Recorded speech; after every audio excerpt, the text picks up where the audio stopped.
Hey, welcome to Tuesday. I'm Ultra David. And I'm James Chen. How's everybody going? So we got some fun stuff to talk about. We'll be talking about Apex 2015, which just happened this past weekend. A bunch of very interesting things went down. Lots of fun action, some controversies. Oh yeah, and then just some dramas that, Some drama. Before, after, everything. Definitely. This was like the event of everything. Yeah. It was crazy. We'll also talk, though, about, as you can see on the right here, we'll talk about EVO registration, which was announced just the other day, I think yesterday, in fact. Yes. We'll talk about the NetherRealm's MKX stream, which happened last Thursday. And then we'll talk about maybe assorted other stuff. Yeah, other events that are coming up and Yeah. stuff like that. So Yeah. So let's jump into Apex. So just to start out with, things did not go that great on the start. first day. Yeah. For sure. Yeah. So, do you want me to explain? Yeah, it's all Okay. you. Right, look. So basically, what happened was Friday, Saturday, Sunday. This event was supposed to take place, and this took place obviously in the original place was New Jersey as well, right? Yeah. And they just had this horrible snowstorm out over there, Right. And there were some problems with the venue, and they claimed that the venue would be fine. Right. Well, the hotel claimed it would be fine, right? Right. Yeah, they actually said that it was going to be fine. Right. Fine. Right. But what ended up happening actually was that I guess someone hung their jacket on one of the sprinklers in the hotel room, is what I heard. Oh, yeah? Okay. And that triggered a fire alarm. Ah. So then the firemen came over here, and then they inspected the area. Like the garage had collapsed, like the ceiling on the top floor of the garage had collapsed, but the hotel said, not a problem, it'll be fine. But the firemen just came in and just not only deemed that area unfit for use, but the ballroom was unfit for everything was unfit for use. This was on Friday, like after a few matches had started already. Oh, I didn't know that they had started. Didn't they? I'm not sure. Not? Oh, I don't know. I just hadn't heard about that either way. I saw some people saying like, at least I got to this part in my pool or something like that. Maybe not. All right.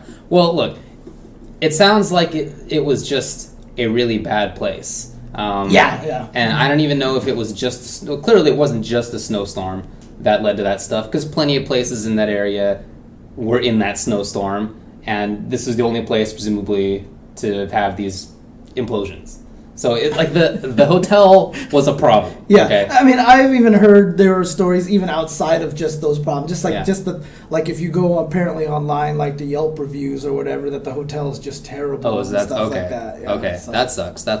And it wasn't just the garage. I mean, if you haven't seen those pictures of the garage, it's like harrowing. There are cars that are parked up on top of that garage that just barely escaped this sinkhole, and it's ridiculous, crazy. Yeah. But then there are also pictures of people's individual rooms where there are problems with the ceiling, where the beams look like they're coming through. Okay, I didn't see that. Okay, I didn't see so that. It wasn't just the big areas. It was just a problem with the hotel.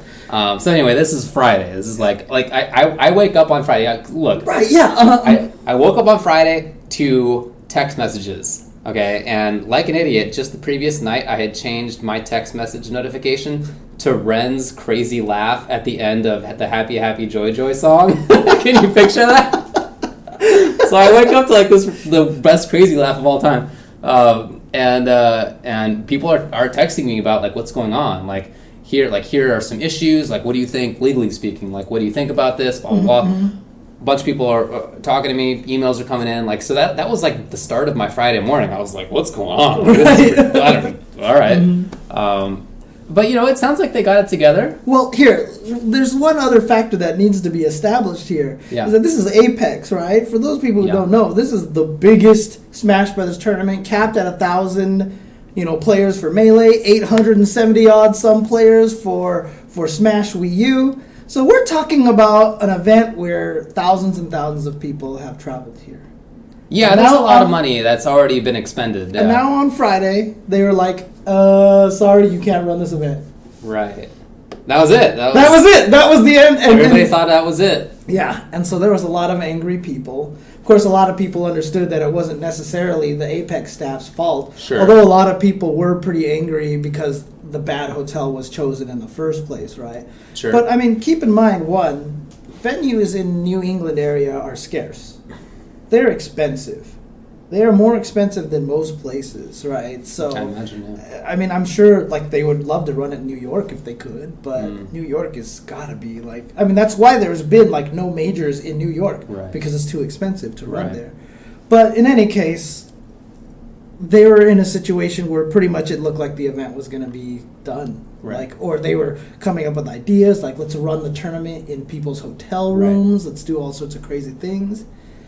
But the craziest thing about it was like it became like this rallying thing because everybody came together to take care of this. Right. So if I'm not mistaken, I don't know the full details about this story, but apparently Twitch TV got involved and helped. So apparently, I don't know, I heard somewhere that Bifuteki found the venue or something like that, and then Twitch helped secure it or something, and then all of a sudden Red Bull Esports, which hasn't even been involved in a lot of fighting game stuff recently, until very recently, all of a sudden like pitched in for I think they pitched in for the buses to travel them back and forth and such, and everybody came together. All the people there started helping transport all the stuff. Right.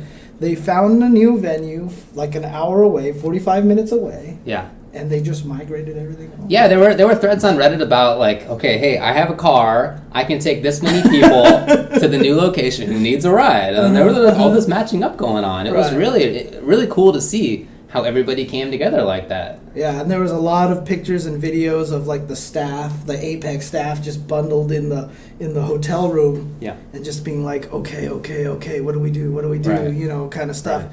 And yeah, so they got it moved over there. They lost the entire first day though because they had to spend that first day rescheduling everything. Yeah, like a third of the planned tournament time was just gone. Yeah, and they had to set up everything. Yeah. And so the 3-day tournament became a 2-day tournament. Yeah. And somehow they ran everything. Yeah, they ran. I remember them saying like, "Look, we might not be able to run doubles or things like that, teams and stuff." Yeah. But they ran everything. They got there, and look, it took until late Sunday night. Oh yeah. I mean, it was done at like 11:30 our time or something like 2:33. Yeah, it was pretty late. So, you know, that's too bad. But considering what had happened to start the weekend out, finishing at that period of time after having run everything is kind of remarkable, really. Yeah. I don't know. Shout outs to everybody involved. Yeah, for sure. Getting it together. And you know, even a lot of FGC guys helped out as well. Spooky was hired there to go stream, but he ended up doing a lot of the setup and everything like that. Jabali helped them a lot with a lot of like trying to figure out what to do. Big E was there helping them transport stuff, and I think he even brought some equipment. I saw like a picture of him unloading stuff out of a van or something like that. But in the end, they ended up with a pretty sick venue too. It was like it seemed really nice. It was really spacious. Yeah. I heard it started off super cold inside there. I bet. Yeah. It looked like it's just like a cement inside, and it was very cold outside, so of course it's going to be very chilly. Yeah. But look, I mean, you do what you can do. Oh yeah, absolutely. And everything worked out great. So. And they finished. And they finished. And they didn't cancel a single event. Right.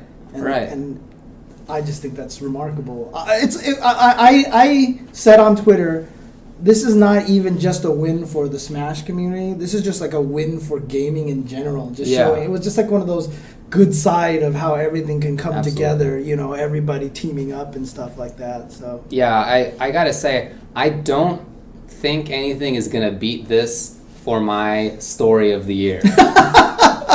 Like I don't know what could happen that would outrank. Your tournament gets condemned on Friday, and everybody gets together and somehow figures it out in a day, and then finishes the whole tournament, and it was a good tournament. Yeah, I don't know. Like I think I've told the Evo's TV story on stream before, right? So previous to this, I was always like, man, that's like one of the most terrible stories of stuff that's happened, dude. That has like nothing on what happened here at Apex. But I will say one thing, kind of shifting a little bit. In the end, I think it was good that it happened. Because what if, the building collapsed? Oh, for sure. While everybody was there. No, absolutely. Right? Absolutely. What if the fire marshal came halfway through the day and it was too late to salvage the next day? The fact that it happened super early in the morning, the fact that it happened probably ended up being better overall, right? Because that's a better headline. Smash community bands together to move to a new venue than half of the Smash community gets buried under snow. It really could have happened. Oh yeah, absolutely. A possibility. The hotel manager, Jabali tweeted, was actually arrested. Yeah, that's right. Yeah, arrested for. I mean, there were so many violations. Yeah. Uh-huh.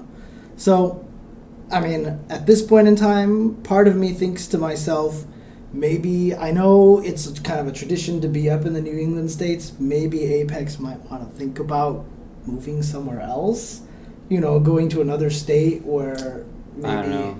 Because, I mean, they always take place in winter, yeah, and they're going up into the New England states where it's always going to be pretty snowy and such, so, but I don't know. Yeah. In any case...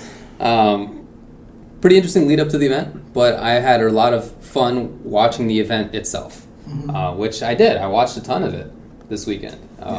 On Sunday, Super Bowl Sunday, I didn't arrange plans with anybody, so I was just by myself, and it ended up being this awesome day. It was so sick. Where I was just watching video games. I have these two. I have an actual TV, and then I have a gaming monitor set up. And the gaming monitor had the stream, with thanks to Chromecast, which we got from Google at one time.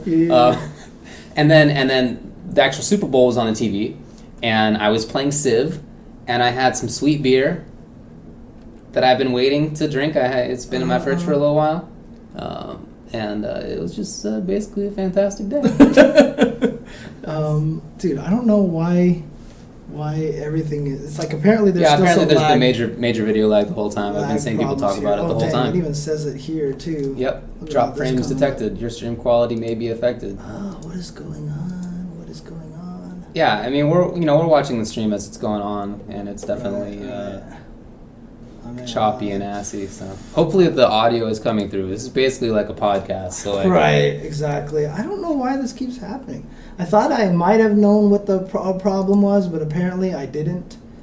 So I wonder if it's just maybe, I don't know, because I haven't changed anything, barely changed. Maybe adding new cameras.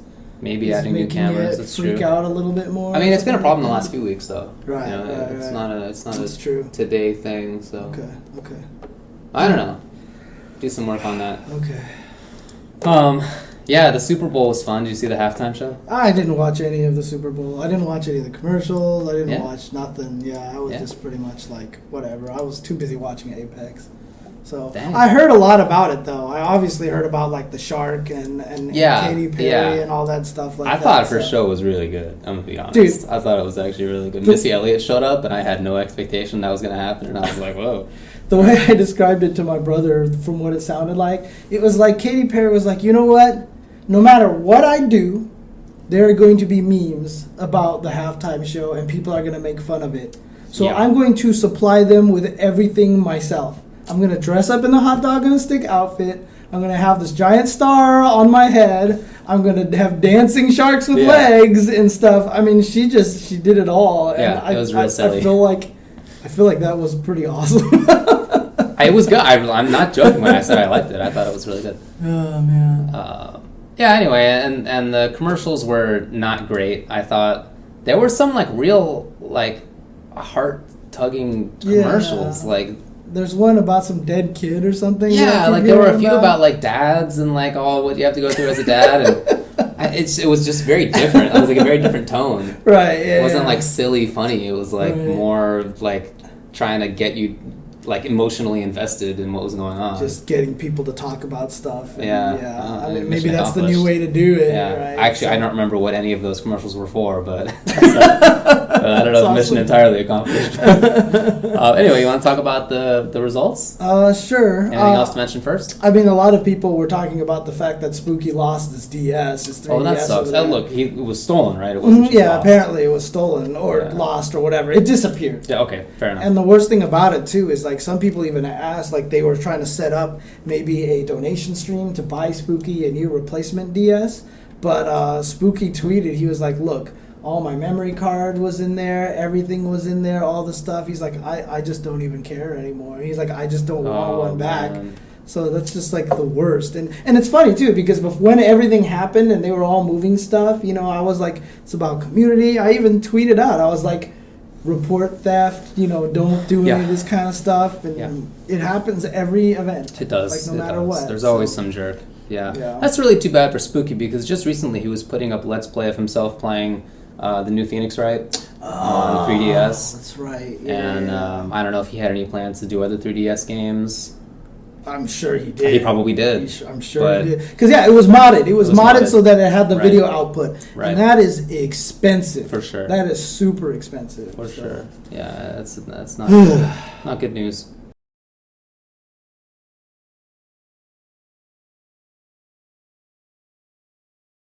Yeah, but yeah, let's talk about some results then. Let's go through some results. Well, do you want to start with the Smash games? Do you want to go with the other fighting games first? No, let's just go. We always go in Shoryuken's order. Yeah, sure. Okay. We basically just go to Shoryuken.com and we look for the results. I know. Let us report to you the results that you can find yourself. Yeah. Just by, actually going to the website that we're going to. Right, yeah. I literally just go to my address bar and I type in Shoryuken event name results. Yep. That's it. Mm-hmm. Pretty much, so. But whatever. All right, let's talk about Melee, because that's at the top. We'll talk about top 8 from the bottom. Shroomed with Sheik, Kirby Kazuya with Sheik, Hungrybox with Jigglypuff, Amsa with Yoshi, Mango, 4th place with Fox and Falco. 3rd place was Leffen with Fox. 2nd place was Armada with Fox and Peach. And PPMD won the whole thing with Marth and Falco. Yes. Yeah. It was a blast, I thought. It was so watching Melee is so fun. It really is. I can't describe to you how much enjoyment I get out of watching Melee. It's the positioning, the spacing. Dude, it's air footsies the game, man. It's so sick. Once you start figuring out how the footsies and the reads work in that game, every time Marth hits somebody and they fall on platforms, he's guessing which way he's going to roll and if he gets up and all these things. Yeah. And it's so good. And I mean, I know both of us feel this way, but dude, Amsa Yoshi, dude, is the greatest thing in the world. That was just too good. It was too good. For such a gigantic tournament, okay? It's not like this is some 16-person tournament and, he gets 5th out of 16, congrats. No, there were 1,000 people in this thing. And he got 5th place. With Yoshi, dude. With Yoshi, yeah. And just in the sickest ways, too. Yeah. He was doing some crazy stuff. And, those reads where he would just, drop an egg right next to him. And somehow the opponent, goes right down to him and, lands on it. And Dude, I thought that the coolest part was when the opponent was, close by, but Amsa just had a read that, look, you're not going to come in right now, so I'm going to throw an egg at you and then set things up. Uh-huh. Which is he could just totally have been hit, while he's throwing an egg. Uh-huh. But he, has this read. I thought that was too sick. So good. Dude, Amsa's the best.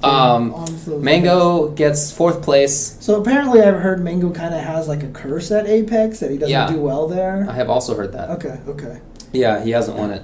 I also heard that he didn't get a lot of sleep the night before. That sucks. Classic. No Johns, though. Classic. No Johns. Yeah, of course. And Leffen beat him. Okay, so the night before there was a big money match between Chillin and Leffen. Uh-huh. And Leffen stomped. It was gross. Did you see it? It was horrible.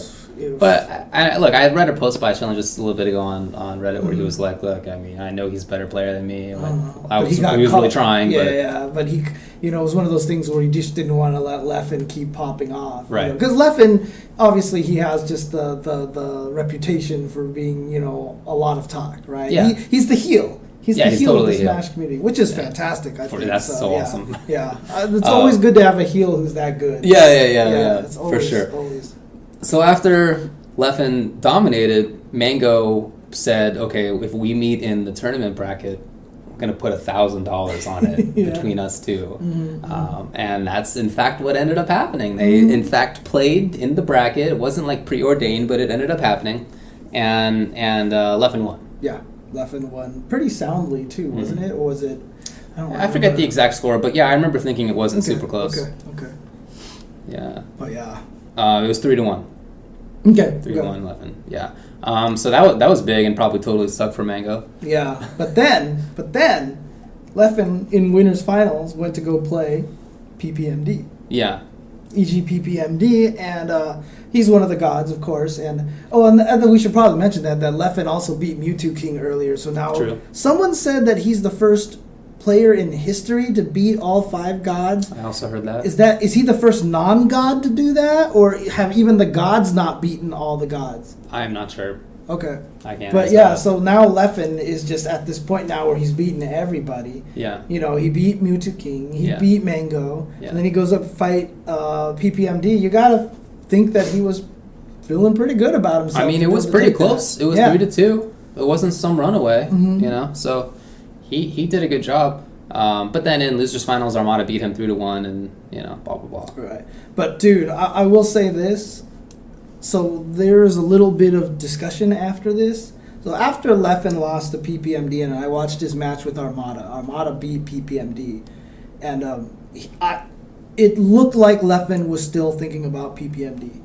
Like during that whole match, it didn't look like he had stopped thinking about him. Huh. And someone actually replied to my tweet. I tweeted about that, and they actually said Leffen basically said that. Like he was still like really frustrated from that match, and so he couldn't really concentrate very well.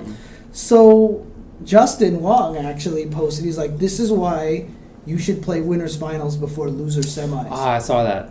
Right. So basically, after you lose winners finals, you get a break with losers semis, and then you go to losers finals. And that way, if you do lose something and feel distraught, you have at least one game to recover. Okay, yeah, that makes sense. And the person who's coming from loser semis, there's no loser who moves on. Yeah, at that the point. guy It's who's only the person who won. Right, he's already feeling good because he won. Right, so I don't know. That makes sense to might me. be something for tournaments to start thinking about. Doing That certainly makes way. sense to me. So Yeah. there you go. Anyway, Marth with PPMD. Let's see, it was Marth and Falco in the first set, but Armada's Fox reset it, and then second set was PPMD's Marth against Armada Fox, and it was a 3-0 in that set. Look, I played a lot of Melee, but casually. Okay, and same with you. But if I were to have played that game competitively, Marth definitely would have been my dude. And I say that even as somebody who's on record as saying sword characters are boring. Okay, but there are only so many competitively viable characters in that game, unless you, I guess, maybe like you're like AMSA or something. But everybody else, there's like half a dozen at most. And I feel like that character is really interesting. Positioning is really super important. He's got a good grab game. And like, okay, like play footsies and grab you. Yeah. Sweet. I mean, I didn't play Marth like that, right? But, But Marth he wasn't my favorite character in Melee, but he was easily the one that I did the best with. Oh, really? So I remember I always told you that me and my brother and my friend, we just played random, sure. Right? So we just played random. We played every character, whatever, like that. Every time I played Marth, it was like unfair. Oh, really? Like I just destroyed my friend. It was always like I killed them like 8 or 9 times. Oh, yeah? Yeah, and then like I would never die and stuff like that. Okay. So, but obviously that was free for all, so it's hard to say. Sure. And Marth will do really well in free for all because he hits you with the tip of the sword and it does more damage, so you can sneak in on people a lot more and stuff like that, right? So, but I mean, if I played competitive right now, 100% I'd play Marth. Yeah. Because I was already really good with him. That makes sense. For my casual. Oh yeah, no. Yeah. Of course. Another story. Yeah, PP's movement was so. Yeah, good. it was ridiculous. It was just good. It was amazing. The way I've always described players like Michael Jordan, Kobe Bryant, the reason why they're so good is because they can get anywhere they want as if they don't have the basketball in their hand. Okay. In Melee, it's really hard to move. Movement is tough. Facing the right direction because it's you walk, whatever like that. But the reason why I felt PPMD was so good is because he could get to anywhere on any part of the stage that he wanted to at any time. Yeah, it looks so fun. I'm sure it's really, really tough. But it's like watching a really good Marvel 2 or Marvel 3 player. Yeah. And they're like wave dashing or blink dashing everywhere. And you're like, that looks so fun, but I know I have to spend many dozens of hours. Sentinel, MVC2 Sentinel, yeah, right exactly there. Like that, Yeah. So, all right. Enough about Melee? Sure, yeah. Let's talk about Smash 4, Super Smash Bros. Wii U, top 8. From the bottom, MVD with Duck Hunt and Little Mac. Yeah, although I think his Mac got busted in top 8, but oh well. Abadongo got 7th also with Pac-Man. Niatono got 5th with Sheik. Mewtwo King got 5th with Diddy. 6WX got 4th with Sonic. They said he had only been playing Smash for a few months. Yeah, they said he kind of was a new, like a surprise. Yeah, that's pretty amazing. Yeah. Mr. R got 3rd with Sheik and Captain Falcon. DeBuzz got 2nd place with Rosalina and Olimar. And winner of the whole thing was Zero with Diddy. If you recall, Zero was actually on this very show. Yeah. Exactly, dude. That lends so much more credence to our Smash episodes. After he won, too, I tweeted, I was like, congratulations to Zero. And if you want to see the episode, he was on UltraChen. I didn't actually link to it, though. Oh, okay. Yeah, but nice. But yeah. But Zero was obviously the dominating player. He didn't drop a set. Right. It came really close going up against the Buzz, right? Well, Grand Finals was 3-0.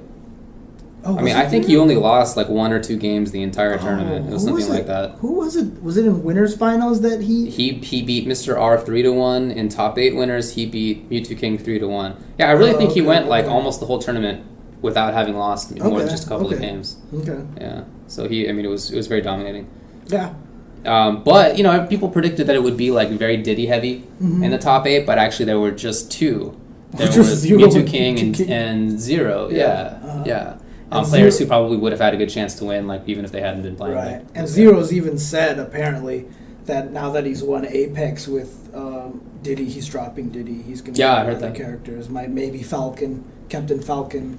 Yeah. The scarf thing. He said, I guess that's what I heard him say. Like he's just like kinship with them because of the scarf. I don't know. Okay. I don't know. Whatever. But, yeah. I really enjoy watching Smash 4, and yes. We'll talk about this in a bit when we talk about the general Smash stuff on the side here. But I really like it. It's such a positional game. Yeah, it's such a different game. It's much slower and like more deliberate. I actually found that the match. Let me see. It was between. It was the Pac-Man Papadongo. Yeah, and the Buzz.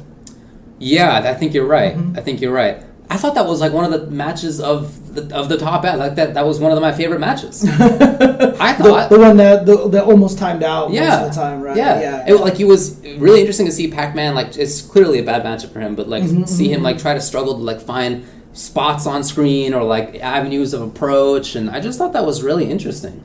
Yeah. No. I mean, I thought it was fun. I agree. I mean, I just like the fact that the game, yes, it's slower paced than Melee. For sure. And yes, I probably prefer watching Melee over Smash 4. Okay. But I enjoy watching Smash 4 for a very different reason. Right. And it's that same thing, like, perfect example, LA 25th anniversary Street Fighter qualifier, Justin Wong versus Snake Eyes. Oh, yeah. It's like timeout. Right. You and I were slow. like, we were super hyped for that. Yeah. We loved it, right? And that's exactly how that Abadongo DeBuzz match felt to me. It was like Rufus Zangief. Agreed. Right? Yeah. And so I enjoyed watching it, and I'm really glad that when time runs out, they just pick the guy who has the lower percentage to win instead of stupid bomb crap. Yeah, but, for sure. But I enjoyed it. I thought it was really fun. I definitely agree. I was surprised to see Pac-Man that high. And another thing too is that when it wasn't the Buzz, because the Buzz was playing Rosalina, who was a very defensive character, right? But when it wasn't the Buzz, a lot of those matches were very much fast. Oh sure, yeah. I mean, like Zero went in a lot. It was totally. So I really like Duck Hunt. Watching him play is really fascinating. I think. I actually really like how Sonic plays in this game. He's like such a hit and run annoyance character. He looks like the most annoying. You know what it is? It's like all of his moves look like they look the same. Yeah, they all start up the same, but they all do different things, and so I feel like he's really able to disguise what he wants to do. You know what I mean? It's almost like the way I was watching is almost like Viper across the screen doing Viper feints all day, and you're just like, I don't know when to move in. You know what I mean? Kind of thing. But so there were definitely times when that Sonic player 6WX was on a platform, and like he had the life lead, and he just had positional advantage because like you can't really approach him there because he can go away. When he ended up going back in instead, and he was like, all right, enough of this like playing away lameness, I'm gonna go back in. And each time he did that, I was like, no, don't do that. You have to annoy them. You have to stay away. Like, I really want to see that. It's almost like there's that reputation that maybe the game is slower, so people are like, I can't sit back, I got to attack, right? And I don't know. But anyway. Look, it was much more varied and interesting than I think it gets credit for. So Mega Man did pretty well, right? There was a Mega Man who did decently. Yeah, right? so yeah, I think he got 13th. Yeah, 13th place, right? So Sonic got 4th place. Pac-Man made top 8. Where's Mario? Mario actually was also 13th place. Oh, he was there. Oh, I was about to say that the Nintendo mascot was going to be the one who failed, but No, okay, he made it. Listen to the top 16. Okay. Diddy, Rosalina, Olimar, Sheik, Falcon, Sonic, Diddy, Sheik, Pac-Man, Duck Hunt, Mac, Diddy again, Palutena, Pit, Robin, Fox, Greninja, Mega Man, Luigi, Sheik, Diddy, Mario. That's really varied. Yeah, that is really good. There's a lot of variation. Okay, cool. All right. Anyway, let's move on. Super Smash Brothers for 64. I actually didn't watch any of this, I'm going to be honest. I watched maybe like 5 minutes of it at one point when one stream was on break. It was won by Super Boom Fan with Falcon and Pikachu. I really don't know that much about the game. I've heard it's very good. Yeah. Because I don't know, but I never played it. It supposedly feels more like Melee. It's very fast paced. Yeah, and I know, I don't even think there's landing lag on stuff. Because I always remembered in 64, my favorite character was Jigglypuff. Because if you just did down A, dare, and it would do that drill kick, it was going to go boom, boom, boom, boom, boom, you could just land into sleep. Like it was a guaranteed combo. Like I just did that to everybody all day. So it's probably like very similar to Melee, except everything is auto L canceled. You know. All right. Brawl was won by Ally, second place Nairo, then MVD. Oh, Nairo, okay. Okay, so I guess that's it for the Smash games. We talk about Street Fighter? Sure. Yeah, well, do you want to take a break first, and then we can come back, talk about some of the it's been a while, I guess. Yeah, sure. Yeah, okay, cool. We'll be right back, guys.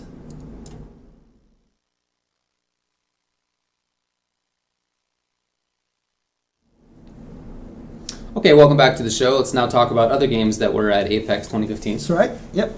They didn't just play Smash. They played also. They even played a Pokemon game, didn't they? They did. Yeah. They did play Pokemon. Spookemon. Did I really just call them Spookymon? Spooky stream. Yeah. Anyway, go. Okay. All right. Let's talk about Ultra Street Fighter 4. Top 8 from the bottom. IFC Yipes with Evil Ryu. That's right, Yipes. Mm-hmm. Yipes beat Ricky. Yes, I heard about that. I heard his combos were flawless, pretty much execution. That's what you got to expect, right? Yeah.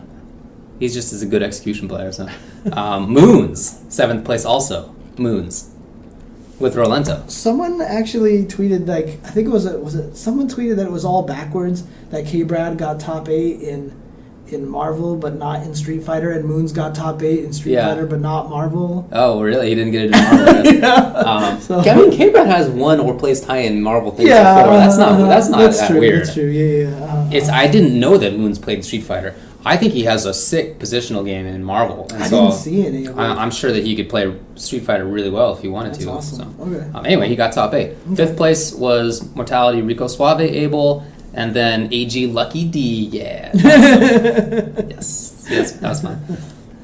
4th place was Bifu Spabrog with Fuerte. 3rd place was Pi Smug Dudley. 2nd place was Snake Eyes Zangief. And 1st place overall winner was Liquid Knuckle Dew with Guile and DeCapre. You know, Knuckle Dew, that guy who didn't deserve to get in the Capcom Cup. And exactly that one. Yeah. But I didn't get to see any of the top 8 matches. Okay, I watched all this stuff. Oh, okay. So how did it look? How did it look to you? It's so tough to watch a Dawson for me. Oh, I'm sure. For all Dawson players. Because you know that at any point, it's like, if you press stand short here and not like 2 pixels the other way, and Dudley has crouching medium kick out at the same time, well, that's it. You probably lost the entire round. So it's like there was literally one round where Lucky D did jump strong to try to anti-air, and it whiffed for whatever reason. And then I think this was Smug. Smug got the punish as he landed, and that was the whole round that he died. Like it was one more mix-up, and that was it. Like you're on like this little tightrope the entire time. Oh my god! I mean, to be fair, that's like anyone versus Smug. But okay, fine. but with Dawson, it's exacerbated for sure. Yeah. Anyway, so that's always it's like fun for me, but also like nerve-wracking. Like, did you actually see Knuckle Dew versus? Oh, who beat Smug? Who's the one who beat Smug? Was it Snake Eyes again? I think so, but let me see to make sure. because I actually don't remember. No, I guess not. Oh yeah, he did. Yeah, top 8 winners. Yeah, Zangief 2-1 over Smug Dudley. Oh, okay. Yeah. Okay. Smug actually, I think, stunned him once, so like, it was. So he's making that matchup really close. Did NuckleDo beat him in losers finals? Yeah, right. So winners finals was Snake Eyes and NuckleDo, and Snake Eyes actually won. Okay. And then losers finals, NuckleDo beat Smug with DeCapre, and then grand finals, NuckleDo ran it back 3-1 with Guile. Dang, so he actually beat him 2 sets then. Yes. Wow, there he did. You go. NuckleDo is the best, okay? He's so good. At that matchup, I think he's the best, of anybody in the world. He plays that matchup like totally differently than anybody else. Everybody else is trying to keep Geef out. Play the Guile game. And not even just with Guile, but like in general, they're like, keep Geef out. Okay, that's not NuckleDo's game. NuckleDo's game is to take up a lot of space and like force Geef into bad situations, which nobody does. Right. It's so rare to see somebody actually do that, and especially against a player like Snake Eyes. So really, really fun to watch, and he uses tactics that lots of people don't use. Like, in Super Turbo, if there was like a safe jump opportunity as Guile was knocked down, he might have to crouch block and save charge, but get hit by the safe jump, and then play the mix up for the tick throw afterward, right? But you take the damage. NuckleDo actually did that. He actually was ducking as Geef did meaty jump knees, and then he did flash kick. Whoa! I haven't seen anybody do that in SF4. Dude, like I just haven't seen that in SF4. That's like the super old school tactic. Yeah, what is this kid who is like, that's what I'm saying. Like 10, like doing this kind of stuff, right? Like, dude, I bet what did not happen was that he was like, well, let me go check out old Super Turbo footage from 15 years ago and see if there's any tactics I can learn. No, I don't think so. I think he just came up with that, which is very impressive. Yeah. That's so sick. Yeah, no, that's really good. So I think he's the best at that matchup. He has beaten Snake Eyes a lot. In fact, when Snake Eyes beat NuckleDo in winners finals, that I thought was nice for Snake Eyes because he hasn't beaten NuckleDo in a while. So ultimately it didn't work out for him. Did you also see that someone actually noted and tweeted out the picture of the top 3, and all of them were pad players? And they're all using different, like wildly, completely different pads too. Right. So yeah, shout outs to that. Yeah, I thought that was awesome. Yeah, but good stuff to Spabrog, also getting really high up there. 4th place. But dude, Fuerte, did you see? I did see Spabrog versus K-Brad. Okay, I saw it too. And I think K-Brad got double perfected, didn't he? He got lit. Yeah, he got lit. And the last round in it was very much like 2008 Fuerte. Like, there was no new stuff. It was just like splash, splash, splash, splash. There was like one Q bomb. So I don't know. That happens sometimes. But yeah, it was cool. So it actually was a really good Street Fighter tournament. Yeah, for sure. And I really hope that Moons and Yipes play more because they're very talented players and they could be great at whatever they want to be good at. So. I mean, before we move on to another game, Yeah. do you want to talk about the money match that happened in Ultra as well? Yeah, I guess. I didn't watch it. What was it? So it was Smug versus Brahim. Right. So apparently Brahim has been talking a lot of smack online. Yeah. Apparently, I guess he's known for this. I guess he does this all the time. That's the implication. I don't know the backstory for this, but that's the implication I was getting from. There was a couple of videos that I think Arturo Sanchez recorded, not of the matches, but just of people talking smack or whatever like that. But I guess Brahim talks a lot or whatever like that, and said that he would beat Smug, and Smug wasn't good or something like that. Yeah. But apparently, they played each other, and Smug beat him 10-0. And there's a video, I think it's also Arturo's video, where basically you just see Big E going in on Brahim and just like telling him like you just got to stop talking and stuff like that. It was Brahim. I feel like a lot of people will know him nowadays. Philly player. Yeah. Which is the connection between him and Big E, who's also from Philly. Oh yeah, that's true. Yeah. So yeah, but yeah, apparently actually. I gotta be honest, I did not know that Brahim was still playing fighting games. I haven't heard that name in a long time. Right. So it was surprising to me to see that he was talking like that, I guess. I don't know. Apparently, I heard that he wins Philadelphia tournaments. Okay. So, I mean, maybe it's not without merit, but But in any case, Smug, I guess, was a little bit out of league. Yeah, but apparently it was like one of the fastest first to 10s that people can remember seeing. Yeah. Like, seriously, it was about to start, and I was like, I need to go take care of something. And I, like, did something, and I came back, turned on, it was done. I was just like, wait, what happened? That's never a good sign. Yeah, exactly. Especially if it's Smug, you know, like if it's like Smug versus anybody and the match is really short, you can guess who won that. 100% Smug bodied the opponent. 100%. Yeah. Absolutely. Okay, well, first to 10 speed run. Damn. Dang. Shoutouts to JMDHS and stream.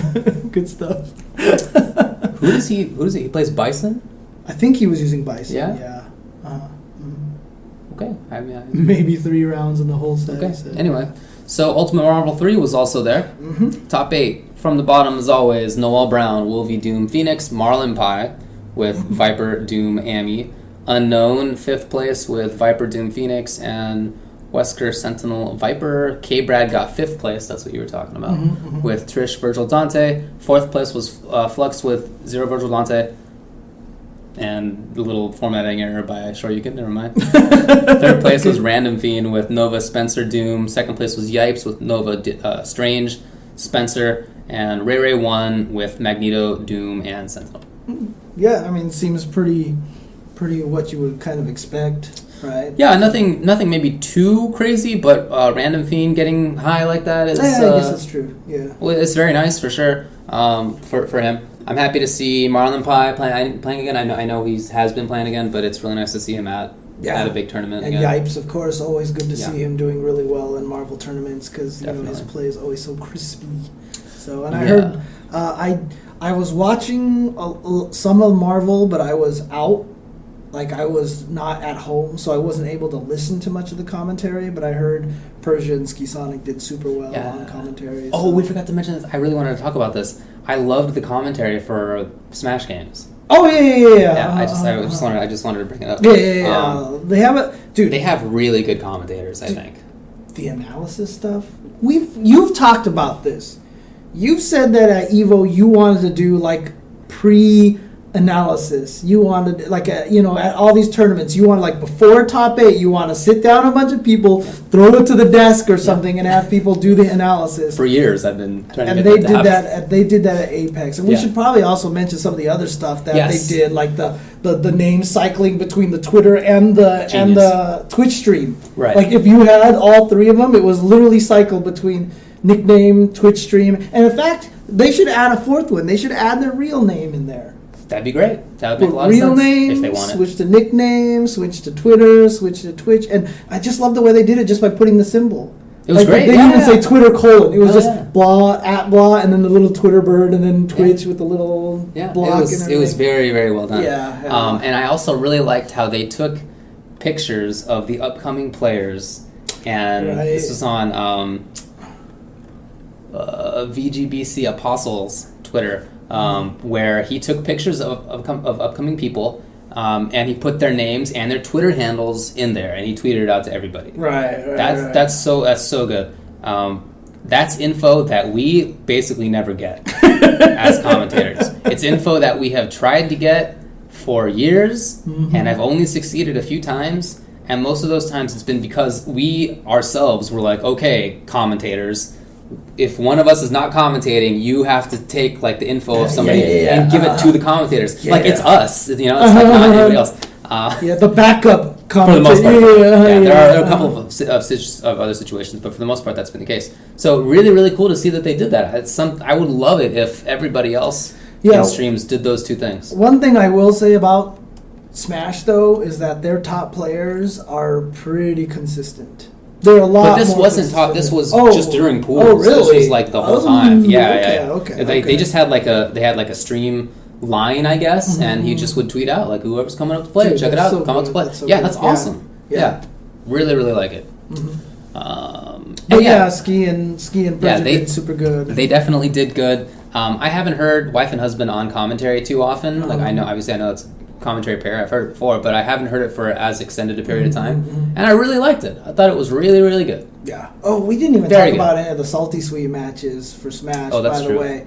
But I do want to mention that being able to hear Prog and D1 on commentary together again, like seriously, that warmed my heart. It was just so good to hear. I love listening to those guys commentate with each other. They make such a good pair, right? Can I say that? Like Prog is really, really good at like coming up with stuff. Yeah. And then D1 is like one of the best, I think, at like quickly recognizing like what you're doing and then like following along really well. He like plays it like, perfectly. Yeah, they're like super. I mean, D1 does that with everybody. Like whoever he's commentating with, he like picks up like, okay, this is what you're trying to do. All right, like and then he goes with very it. good. Yeah. No, those two are on so much on sync, and I love listening to those guys do commentary. Yeah. So shout outs to Prog being able to do that again. That was great. I actually really liked Bobby Scar. I thought he did a really good job. Toph did a really good job.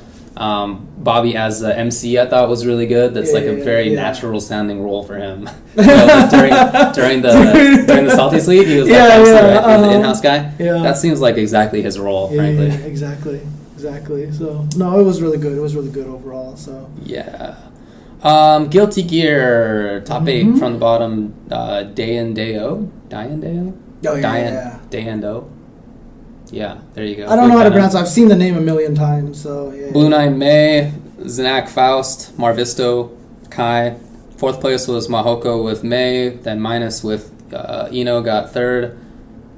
Second place, Zidane. Yeah, Zidane leaked.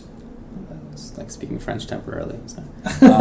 Leo, White Fang, and then first place was Elven Shadow with Faust. Yeah, you're into Leo, right? Well, I mean, I was thinking about using him because I thought he wasn't like because I'm using Potemkin, who's like the worst character in the game, right? Crappy. So I was like, you know what? Maybe I'll try Leo, and then I found out Leo's not very good either. Oh, is that so? Yeah. So apparently Leo's only okay in the game, but he's just one of those characters that unless you really know how to mix I mean, he seems like the character that was meant for me. Okay. Because literally he gets in your face and just stays there as much as he can, does everything he can to stay in your face. He's got a move, like when his back is turned, he can't block, but he's got a button that parries everything. Mm-hmm. So it's like just like about attacking overhead, crosses you up, stays in your face all day. So that's basically what he is. He gets... I mean, the way I asked Sanchez like how he plays, and Sanchez's response is just getting their ass and just stay there, pretty much. You know, I can see that. That makes sense. Yeah. But then apparently he's not very good. But that's why it's super hyped that Zidane got second place with Leo. Cool. He went super well. And Elven Shadow, of course, he won Frosty Fausting, so he won here. You know, with Faust. Yep. And shock was that Marlon Pie did not make top 8. He did enter, and he got 16th place. Yeah, he lost to 13th place. He lost to a couple of Eddies, I think it was. Oh yeah, because he played. I mean, he played Zato. Let's see. Let's see if it says that. Oh wait, no, did he lose to a couple of Eddies? Because he uses Eddie. No, he lost to Zidane's Leo in top 16 losers. I don't know who he lost to before that, but yeah. But L.I. Joe, dude. L.I. Joe made 9th, I think it was. Joe up there? Yeah, Joe's been playing that game a lot. Yeah. So shout outs to L.I. Joe, dude. That's so awesome. Joe's one of those players who's like good at whatever he wants, basically. Yeah. Especially at the start of a game. I feel like that's when he's really, really good. Because he even said this on Twitter, that he is really good at being like really in there at the start, but then he loses interest pretty quickly. Which is totally true. Like he was really good in early SF4, really good in early Mortal Kombat 9, like really good in... that's just how he is for whatever reason. Pretty much, so. And then Killer Instinct, Nick Saberwolf was 7th. CEO Jabali with Jago, also 7th place. Well, I mean, it's his job a developer. To sit there and play this come game on. all day, right? So, literally your job. 5th place was T-Swag with Sadira, then Fancy Candy Pants with Glacius. 4th place was Bass NS. 3rd place was Rico Suave with Full Gore, Glacius, Thunder, and Spinal. Paul B got 2nd with Saberwolf and Riptor, and 1st place, as I guess always, CD Jr. with Maya. Yeah, but apparently it was pretty close. And well, actually, I think if I'm not mistaken, he reset it. But then CD Jr. won the second set pretty handily. 3-2. Oh, was it 3-2? Oh, okay. Yeah. But apparently Riptor is broken right now.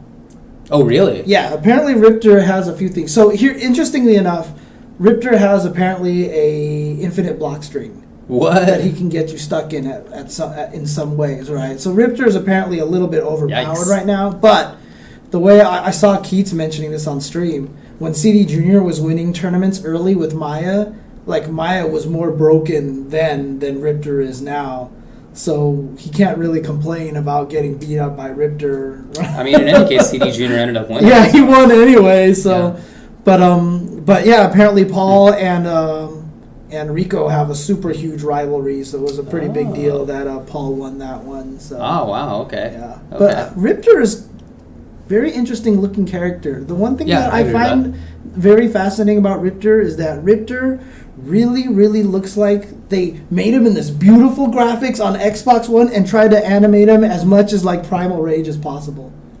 Like there's something very Primal Rage-ish about the way that Riptor moves. It's just kind of funny looking. By the way, I believe Riptor is a female. Yeah. Oh yeah, you're right. You're right. Riptor is a she. You're right. You're right. My bad. Gotta get. What is she? A dinosaur, or is there like some experiment or something? Like what's the? According to the trailer, she's like a weaponized monster created by UltraTech. Yeah. So I thought that was. Dude, come on! It's your company. You should know this. UltraTech. When I was a kid, I really wanted to make a company called Ultra David Incorporated because it rhymed. Ultra David Incorporated. I mean, I settled on the name Ultra David pretty early. Right. When I was like 11, so.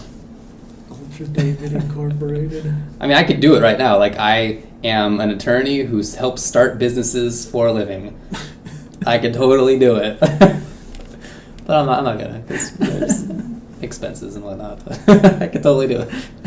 I just want to sing it to the tune of Kids Incorporated, that commercial, that old kids show or something like that. But anyway, it was like a Nickelodeon show a long time ago or something like that. So, but yeah. Anyway, okay. So that was Apex. Like I said, I don't really know what could happen to make this tournament not be like number one story of the year. It's obviously very early, happened in the first month, but. There was just so much. Did you want to talk a little bit about the salty sweet matches? Sure. Let's see if that stuff's up here. Yeah, because there was some good stuff on there. Some of those Smash players are really good at talking smack. Some of those Smash players should not do mixtapes. But outside of that... I thought it was funny, though. Oh, it was funny. It was and funny. I think it was supposed to be charming. Funny. It was supposed to be kind of... I thought mission accomplished. Yeah, look, Leffen destroyed Chillin'. That was... Dude, that was... By the way, his response at the end, when Bobby was like, do you have anything to say? And he was like, might be. That was like the most perfect way to go out. It's like he thought about it in advance. He's like, I'm probably not going to win, so let's think about what to say. Dude, there was that one animated GIF where in between, like, matches, like, you just see, like, Chillin' is just like really intently like, God, I'm getting bodied, and Leffen just starts cracking up, and like leans over, such a douche, and like leaned over, pat him on the shoulder, and then kept like, and there was like no reaction from Chillin', dude. It was like the perfect sum up of that entire set. Leffen was laughing the whole time, when like there were some situations where I guess Chillin' like wanted to get back on stage, but like he like just misplaced it a little bit, and he fell off and stuff, and Leffen was just like laughing, just looking at like, what are you doing? Like, what a jerk. Dude, Leffen, he is a heel. He is doing a good job with that. And, you know, I mean, I'm sure he's not even character acting. I'm sure that's just really who he is. I don't know. It. So, maybe. But anyway, it's cool. It's cool. So I was glad to see. That's a role that I think is valuable. Yeah, absolutely. Absolutely. I think it is. Yeah. Let's see. PC Chris. It's not on here. Oh, PC Chris and Liquid Ken played each other. Yeah, that was. Dude, you know what the best thing about that is that I still remember recording. Like PC Chris was one of the best players back during those Evo East, Evo West days. That makes sense. So I remember I have like footage of him on my YouTube channel playing Melee and stuff like that. Yeah, so it's actually really interesting, and it was really cool to see them going up against each other. But PC Chris won that, and then he's body surfed through the audience. That was awesome too. Yeah, for sure. And then there was the little Ganondorf matchup at the start. I actually didn't see that one. Oh, that one was kind of unfortunate because the main it was supposed to be between two Ganondorfs. Okay. And one of the Ganondorfs couldn't make it because he got sick, so they got a different Ganondorf to play, and that Ganondorf was outmatched. But the one who won. Well, like the way that he was talking smack was pretty good. I missed it there. It was pretty. That character is really fun, but it just seems terrible. He's awful. He looks awful. For sure. Was that it for the money matches for the Salty Sweet?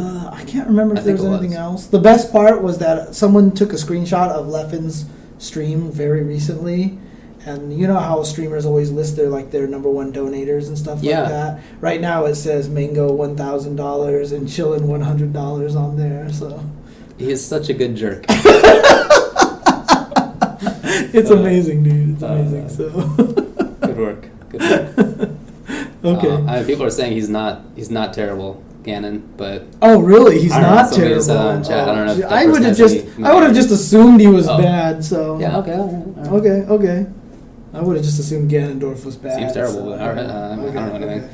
Anyway, do you want to take a break? And then the gatekeeper character. That makes sense.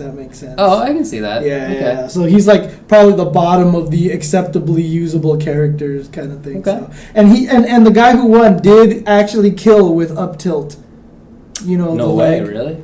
Yeah, as an edge guard. He knew the guy was coming back, and he caught That's got to just be just terrible. I mean, he actually said beforehand that he was going to land that on someone, and in fact, he tried to mimic that move on stage, and then he actually managed to. That's pretty great. So. All right. Okay. But okay. So I guess we'll be right back. Yeah. So we're going to talk about various Smash controversies, including Melee versus 4. In the crowd. And Project Melee. Project Melee. Right. All right. Be right back, guys.